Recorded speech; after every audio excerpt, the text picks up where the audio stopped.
Bien, buenas tardes, dar vuelta al viento. En la entrega pasada hemos quedado en hablar hoy de la República Oriental del Uruguay, pero antes quería hacer una referencia a un tema que, si no fuera peligroso, podría tomarse como una curiosidad histórica.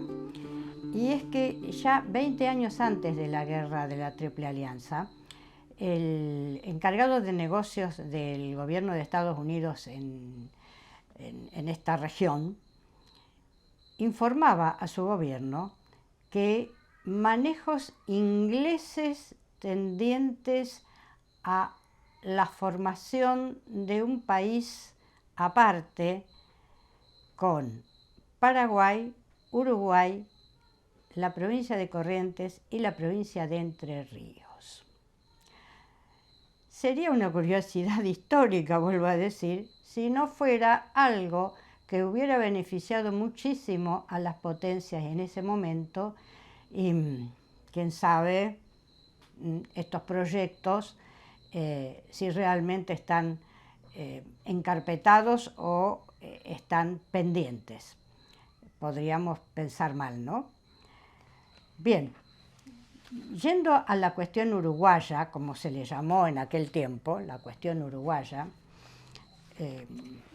tenemos que decir que voy a poner un ejemplo que va a ilustrar totalmente la situación de la República Oriental del Uruguay en esos años. En 1851, el gobierno de Brasil, o sea, el emperador Pedro II ya, va a firmar con el gobierno de Montevideo lo que se llamaron los tratados de Lamas. Andrés Lamas fue el representante del gobierno de Montevideo que firmó esos tratados. Son en realidad 5 tratados. Por el primer tratado, que es el de límites, el Brasil se queda con todo el territorio de las Misiones Orientales y además con la navegación del río Yaguarón.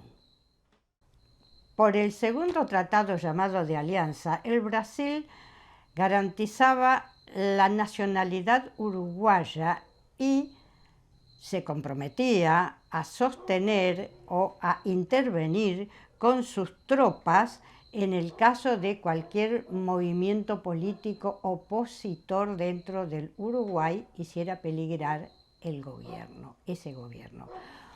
O sea, una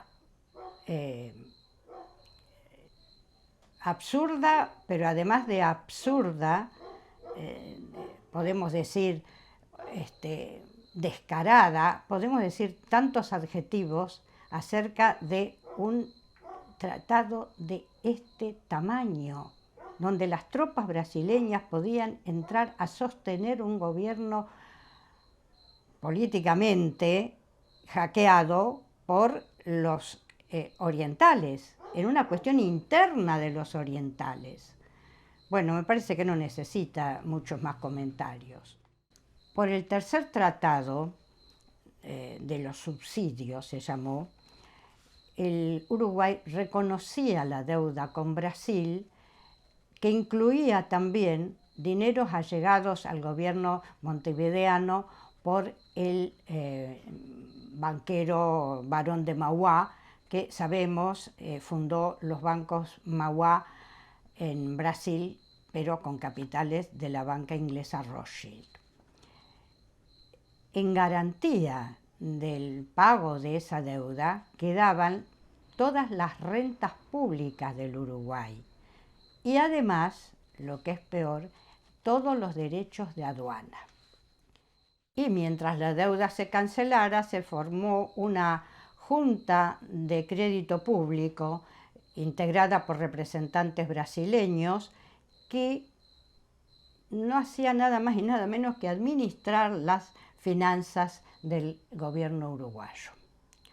Y dice después León Pomer, Al principio fueron representantes brasileños los indígenas, pero más tarde estuvieron, mejor aún, porque la Junta quedó en manos de caballeros ingleses. Así que vemos quién siempre estaba detrás de todos estos manejos, como siempre dije, financieros, diplomáticos y militares. El cuarto tratado de navegación y tránsito se refería al tránsito de ganado brasileño por el territorio uruguayo que no pagaría derechos y la importante cantidad de residentes criadores de ganado brasileños en el Uruguay no solamente no pagarían por el tránsito de sus reses, sino que tampoco pagarían ningún tipo de contribuciones ni requerimientos, o sea, no pagaban ningún tipo de impuesto. Claro, era equitativo porque pasaba lo mismo con los residentes uruguayos en el Brasil, que eran muy, pero muy pocos.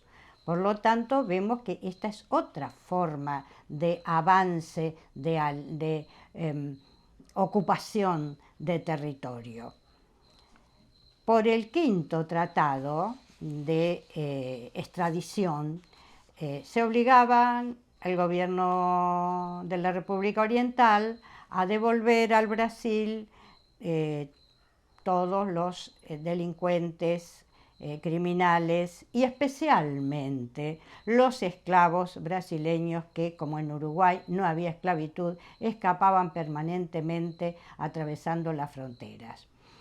Al solo pedido de su dueño, las autoridades orientales estaban obligadas a devolver a estos esclavos.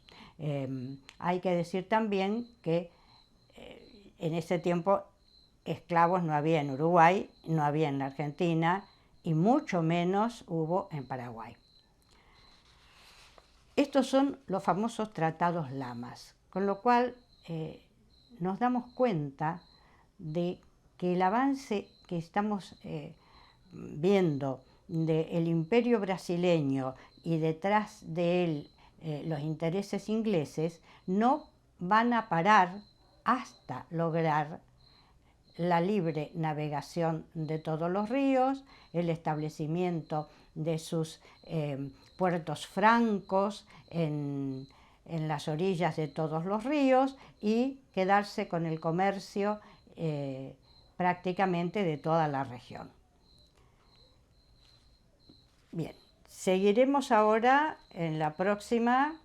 El próximo tema sería el inicio de las hostilidades entre primero Brasil y Paraguay y después la firma del Tratado de la Triple Alianza y vamos a decir también cómo fue el Uruguay arrastrado a esta guerra. En realidad, las potencias industrializadas en sus políticas para imponer en el resto del mundo la división internacional del trabajo, porque los productores de materia prima serían los países periféricos y las potencias centrales serían los países industrializados. Estas políticas lo que tratan es de integrar en el mundo, mejor dicho, en el mercado mundial a nuestros países. Pero, claro, sin que se desarrolle en nuestros países un capitalismo independiente. Por lo tanto, las políticas son siempre de opresión. Como hemos visto recién, la firma de los tratados llamados Lamas, los tratados que firma el Brasil imperial con la República Oriental del Uruguay, es un avance muy importante sobre la región del Plata.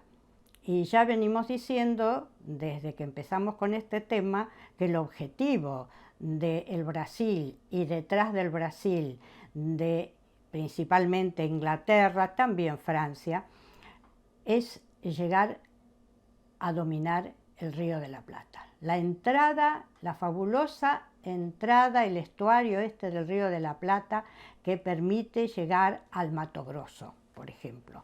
Y en esa zona del Mato Grosso, si no es a través de estos ríos, no tiene salida de sus productos. Tampoco tienen entrada los productos de Inglaterra, principalmente, que es quien va a financiar todo este proceso.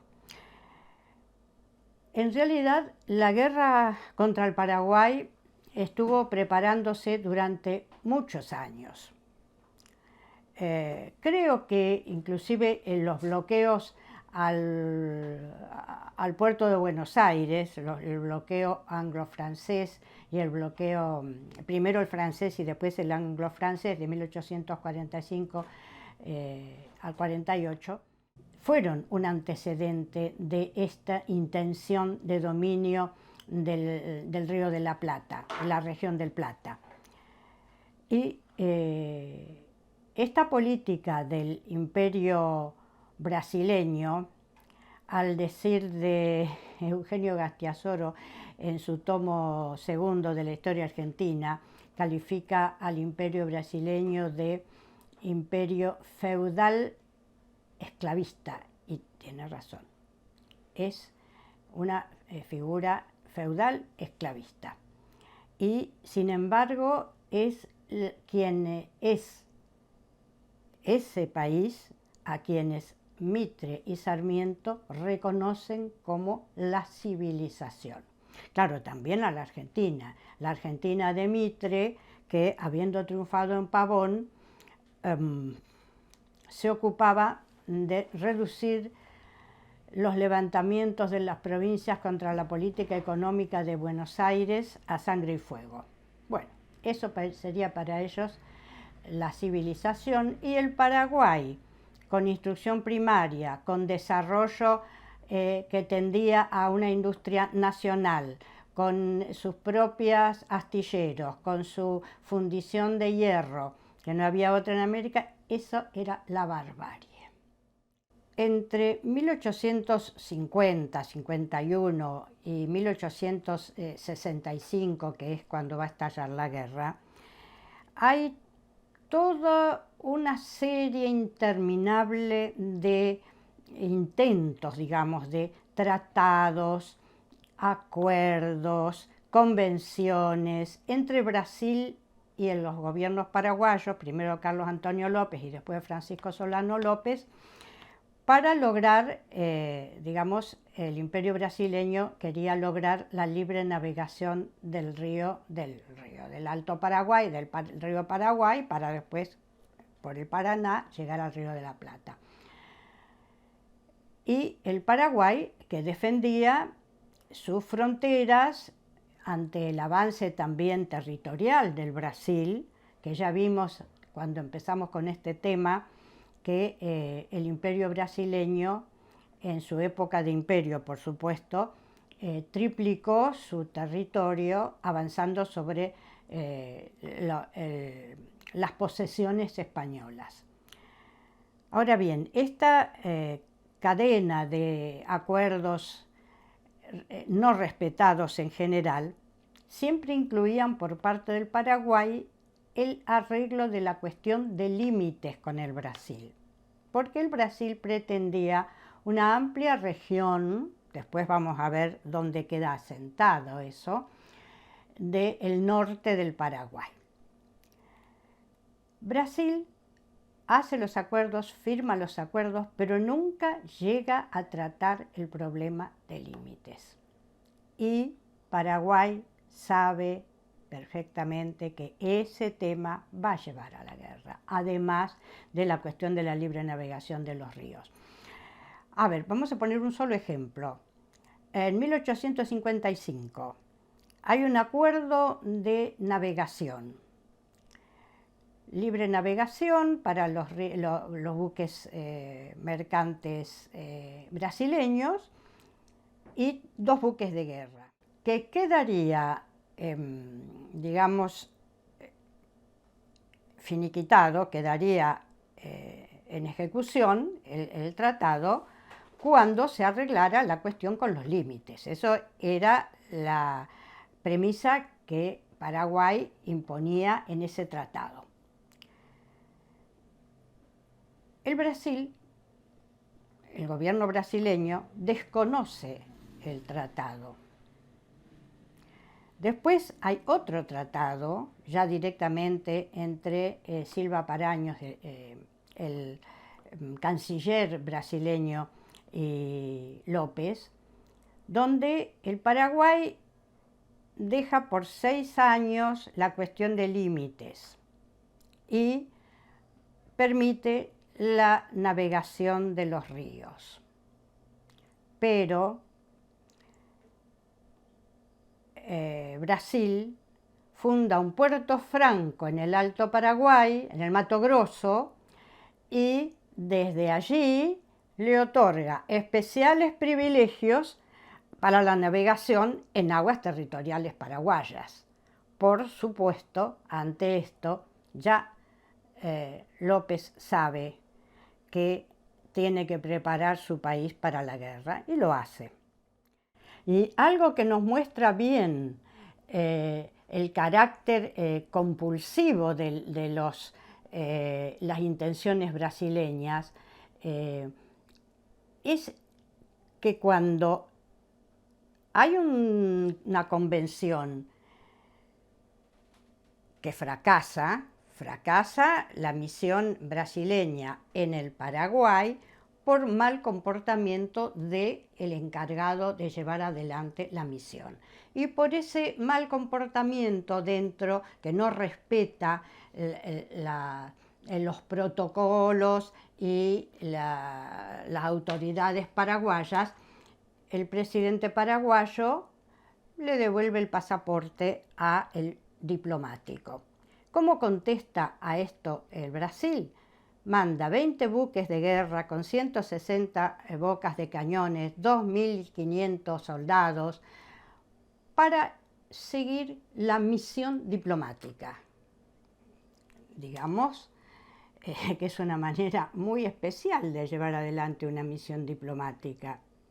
Por supuesto, López, ante esto, prepara la fortaleza de Humaitá para repeler la agresión de 20 buques de guerra, con lo cual el comandante Oliveira se llama a sosiego y va a entrevistarse con el presidente paraguayo solamente en un buque de guerra.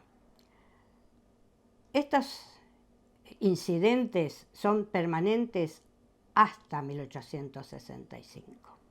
Hay que decir también que en 1859 el gobierno paraguayo trata de hacer un acuerdo con la Confederación Argentina. En aquel momento, acordémonos que nuestro país está dividido en la Confederación Argentina, que abarca todas las provincias, y el Estado de Buenos Aires, que sería la provincia de Buenos Aires, separada del resto, con su gobernador, y el gobierno nacional está en Paraná. El gobierno paraguayo intenta un acuerdo con la Confederación, pero realmente no lo logra, porque Urquiza hace el acuerdo con el gobierno de Brasil. Urquiza, mejor dicho, el gobierno de la Confederación le otorga a Brasil la navegación por los ríos Paraguay, que es parte de Paraguay, el río Paraná y el río de la Plata no corresponde a la Confederación, pero sí por el río Paraná. De cualquier manera, en el río de la Plata no tenía problemas porque Brasil y el gobierno de la provincia de Buenos Aires estaban en muy buen acuerdo. Ahora bien, ¿por qué la Confederación Argentina, siendo la provincia de Entre Ríos tan digamos, con tan buenas relaciones con la República Oriental del Uruguay y con el Paraguay, no solamente la provincia de Entre Ríos, la Confederación en general, buenas relaciones con los paraguayos y con los uruguayos. ¿Por qué lleva adelante ese tratado? Bueno, uno diría la traición, la Confederación está ahogada económicamente. Y aquí, también podían navegar buques de guerra, y no solamente brasileños, sino también extranjeros, ingleses. Y, oh casualidad, una vez que se termina este acuerdo, aparece en la Confederación el Banco del Barón de Mauá, que ya sabemos que opera en toda la región y que fue fundado con capitales de la banca Rothschild de Inglaterra. O sea, la Confederación, ese tratado vergonzoso, tiene que ver con que está ahorcada económicamente. Y eso es lo que les pasa a nuestros países a lo largo de toda su historia.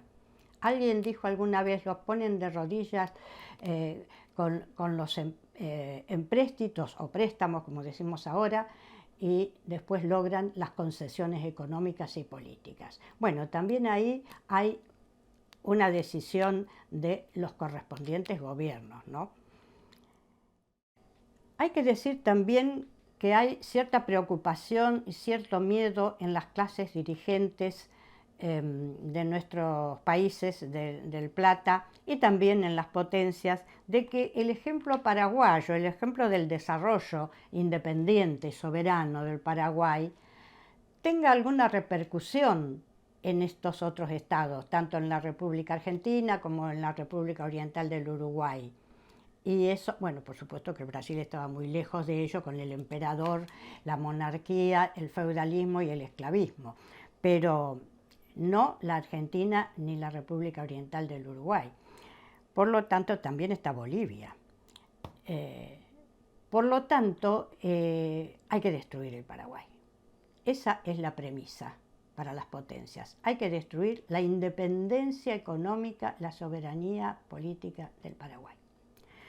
Y en ese camino, el imperio brasileño y el gobierno de Mitre tienen el problema de lo que ellos le llaman la cuestión oriental.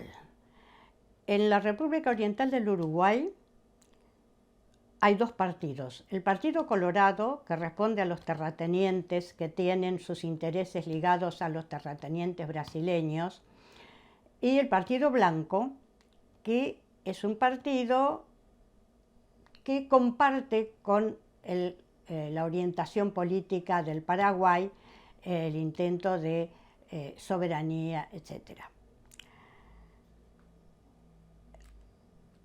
¿Qué pasa? El Brasil solo no puede contra el Paraguay. Tiene una tremenda crisis económica, no tiene un ejército preparado. En cambio, Paraguay tiene un ejército preparado y decidido a luchar hasta el final. Brasil busca alianzas, busca el apoyo de la Argentina y por supuesto que la consigue. Es más, busca el apoyo de Mitre y lo consigue. Y entre ambos van a lograr incorporar a la banda oriental, o sea, a la República Oriental, a su alianza.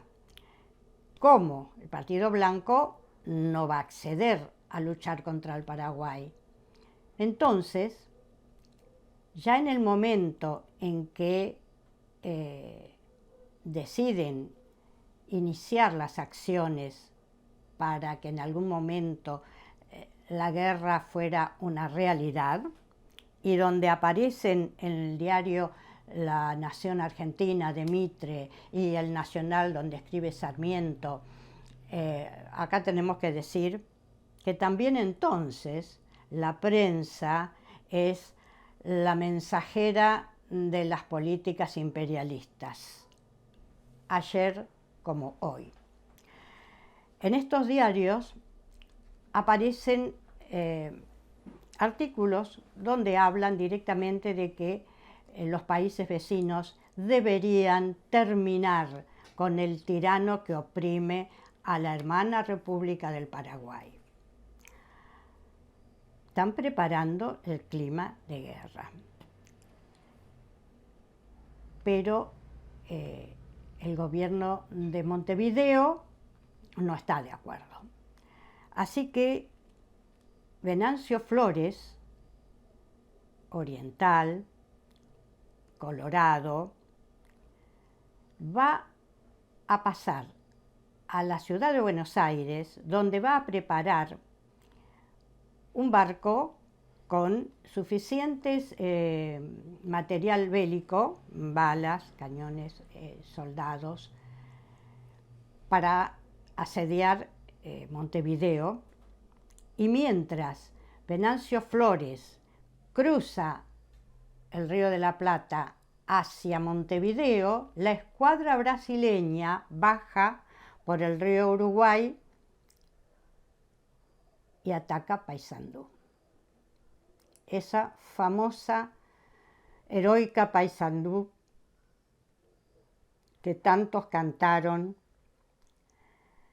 y que realmente soportó el asedio de 10.000 soldados brasileños, buques de guerra, un bombardeo infernal. Estaba el ejército paraguayo que ocupaba Paysandú, estaba dirigido por el general Leandro Gómez y pelearon hasta la muerte, hasta que quedan pocos y también es fusilado Leandro Gómez con sus jefes. De este otro lado del río Uruguay, inclusive un hijo de Urquiza se dirige a auxiliar a los orientales con una división, pero no alcanzan a hacerlo, y Rafael Hernández, Olegario Andrade y otros que están en contra de Mitre y de la política de Mitre y de la guerra contra el Paraguay, ven con mucha angustia desde el río Uruguay cómo la fortaleza de Paysandú es abatida totalmente. Allí el gobierno brasileño decide enviar todas sus fuerzas contra Montevideo, lo logra y vamos a tener entonces un gobierno colorado que va a firmar con Mitre y Silva Paraños, o sea, el representante del Imperio brasileño, el Tratado de la Triple Alianza, ya en 1865. El Paraguay para esto ya había declarado la guerra. Acosado y rodeado, decide golpear primero y va a golpear en el Mato Grosso al Imperio brasileño, que no se ocupa de repeler esta agresión porque está ocupadísimo en lograr la caída de Montevideo. De cualquier manera, los paraguayos golpean allí en el Mato Grosso, ocupan 2 o 3 ciudades y se retiran. A todo esto, López pide permiso había pedido permiso, mejor dicho, durante la agresión brasileña para ir a auxiliar al gobierno blanco uruguayo, pero López le niega el permiso por la provincia de Corrientes porque alega Mitre que la Argentina es neutral. La Argentina, junto con Paraguay, eran garantes de la libertad de la República Oriental del Uruguay. Y el cinismo de Mitre, al decir que es neutral, cuando en Buenos Aires Venancio Flores preparó la expedición contra Montevideo y el ministro de Relaciones Exteriores de Mitre, Rufino de Elizalde, fue a despedirla, el buque, al puerto. Así están las cosas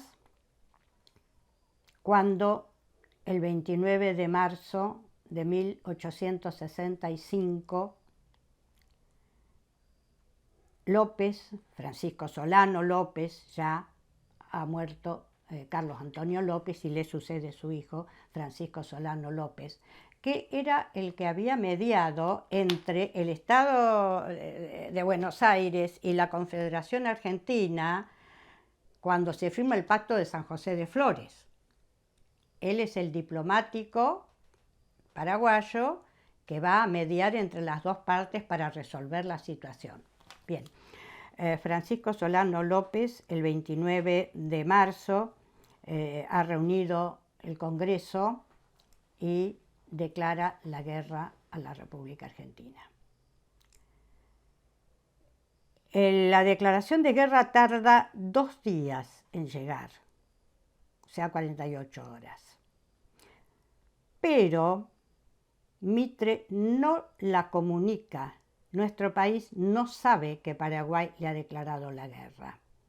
Y cuando el 13 de abril las tropas paraguayas atraviesan la provincia de Corrientes para llegar a la República Oriental del Uruguay, para ayudarla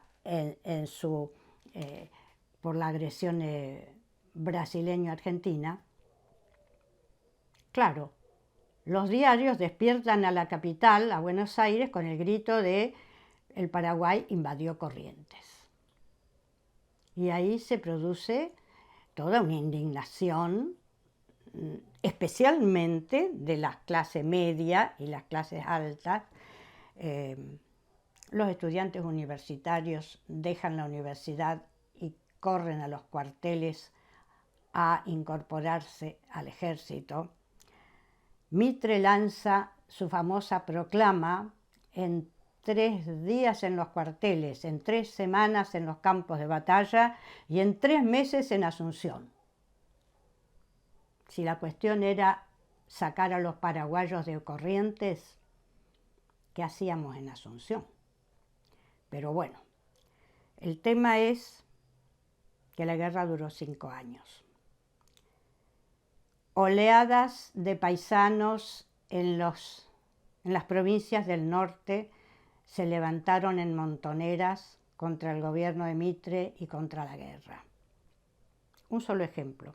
El gobierno de Catamarca manda a hacer 2.000 grilletes para los voluntarios de la guerra del Paraguay. Están los recibos en el Archivo General de la Nación, lo que nos indica que la Guardia Nacional debió salir a reclutar también soldados. A Urquiza, en Entre Ríos, se les desbandaron 2 ejércitos, 8.000 hombres en una noche. Los paisanos preferían andar por el monte con hambre, fuera de la familia, antes que ir a morir y a matar paraguayos en una guerra en la que no tenían ningún interés. Veremos más adelante la prueba de la infamia. Y digo la prueba de la infamia porque el Tratado de la Triple Alianza, que se mantuvo en secreto por varios meses, creo que hasta la mitad de la guerra más o menos, y que se conoció por la infidencia de un empleado del Ministerio de Relaciones Exteriores inglés, manifiesta en toda su crudeza las intenciones de la Triple Alianza con respecto al Paraguay.